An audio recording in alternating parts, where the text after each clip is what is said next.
ప్రేక్షకులకు నమస్కారం అండి. గానుగ మీదే అనేక రకాలైన మందులున్నాయి. బోదకాలు అంటామండి మనం. ఎంతోమందికి ఎలిఫెంటాసిస్ అంటారు. ఇది ఆంధ్రాలో వెస్ట్ గోదావరి, ఈస్ట్ గోదావరి, కృష్ణా కొన్ని జిల్లాల్లో ఎక్కువ ఉంటుందండి. కొన్ని జిల్లాల్లో ఎక్కడైనా రేర్‌గా కనపడుతుంది. ఆ జిల్లాల్లో చాలా ఎక్కువ కనపడిదండి. ఈ బోదకాలకి ఏం చేయాలంటే, దీని ఆకు రసంలో ఆవ నూనె కలిపి మీరు ఒక స్పూను అంటే ఆకురసం, ఆవ నూనె సమానంగా కలుపుకొని, ఒక స్పూను గనక తాగి, అదే నూనెని, అదే పసరు, అదే నూనె కలిపిన దాన్ని సూర్యపుటం పెట్టుకోండి. లేకపోతే నిల్వుంటే పాడవుతుందనుకుంటే, ఒక వెడల్పాటి గిన్నెలో పెట్టి, సూర్యుడిలో పెట్టండి ఎండలో. ఒక 4, 5 రోజులు ఎండబెడితే, అది ఆ ఆకులో, ఆ రసంలో ఉన్న శక్తి అంతా నూనె తీసుకుంటుందండి. ఆవ నూనె చేదుగా ఉంటుంది, వేడి చేస్తుంది.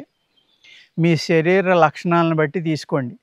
వేడి శరీరాలు ఎక్కువ డోస్ తాగితే కనుక అతి వేడి చేసి తలపోటు, ఎముకల నొప్పులు అనేక సైడ్ ఎఫెక్టులు రావచ్చు. అందుకేంటంటే మీ శరీర తత్వాన్ని బట్టి ఈ నూనె కనుక తీసుకుంటే, అదే నూనెని మీరు కాలికి బాగా మసాజ్ చేస్తే ఈ బోదకాలు వ్యాధి అనేది తగ్గిపోవటానికి చాలా అద్భుతంగా ఇది పనిచేస్తుందండి.